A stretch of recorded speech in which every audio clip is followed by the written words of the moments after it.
మీరే పెట్టుకోండి.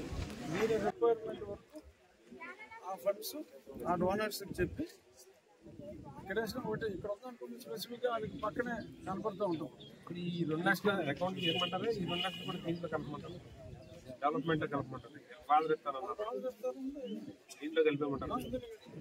ఇంకా 3 లక్షలు మేము చూసుకుంటే మాకు మొత్తం క్లియర్ అయిపోతుంది. అప్పుడేమన్నా ఈలోపు ఆరో మిషన్కి ఏమన్నా హ్యాండ్ వేస్తే అప్పుడు మనం ఇంకో దాంట్లో అలాగే సార్. ఎందుకంటే వాళ్ళు స్పెసిఫిక్గానే ఇవ్వగలరు, వేరే పరిస్థితి దానికి ఇవ్వలేదు. అది అవ్వకపోతే అప్పుడు మనం చూస్తున్నాం. అలాగే సార్. ట్రాన్స్పోర్ట్ పెట్టుకున్నారు ఇబ్బందిగా ఉంది.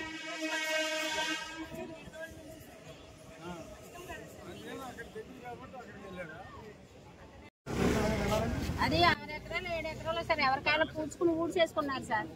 అవును సార్, ఆ లోనకు సార్ మంచినీళ్ళు చెరువు కంటే ఆ లోనకి వెళ్ళిపోతా ఉంది సార్.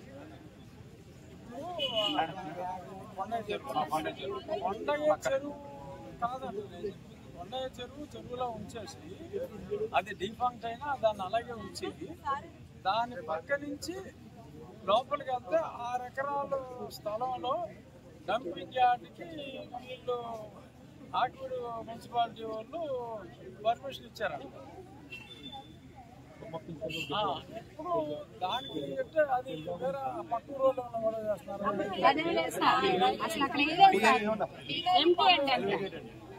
దానికి వేరే లేదండి, ఇబ్బంది ఏమి లేదండి. ఒకసారి మీరు ఇన్స్పెక్ట్ చేసి పంచాయతీ రిజర్వేషన్ ఉంది కాబట్టి దానికన్నా రోడ్లు ఇట్లా ఏమన్నా ఈ ట్రక్కులు వెళ్ళాలంటే ఆ రోడ్లు వేయించుకున్నాము.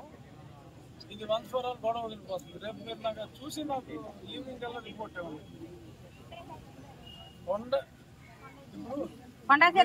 కాదు, మీరు ఎవరన్నా ఎంఆర్ఓ గారి దగ్గరికి వెళ్ళి ఇవాళ సెలవు, రేపు ఎవరు వెళ్తారు ఎంఆర్ఓ గారి దగ్గరికి? అంటే చిరంజీవి అంటే తెలియదు, ఏం చెప్పాలి? చిరంజీవి చెప్పాలి. చిరంజీవి సత్యనారాయణ డంపింగ్ యార్డ్ గురించి వచ్చానని చెప్తే ఆయన పేరు చిరంజీవి, అంటే అసలు పేరు సత్యనారాయణ, బ్రాకెట్లో చిరంజీవి. ఆయన ఉదయం ఎన్ని గంటలు రమ్మంటారు? కాదు, ఉదయం ఎన్ని గంటలకు రావాలి చెప్పాలి, వచ్చేస్తాడు. సరిగ్గా 10:30కి మీరు ఎంఆర్ఓ వచ్చేస్తారండి. 10:30కి ఎంఆర్ఓ వెళ్ళండి. 10:30కి ఎంఆర్ఓ గారు అది చూపెట్టండి. అంతా మీరు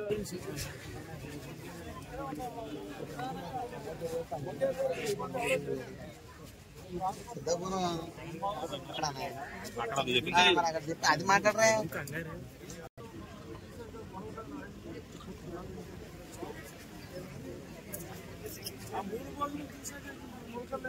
లేవండి.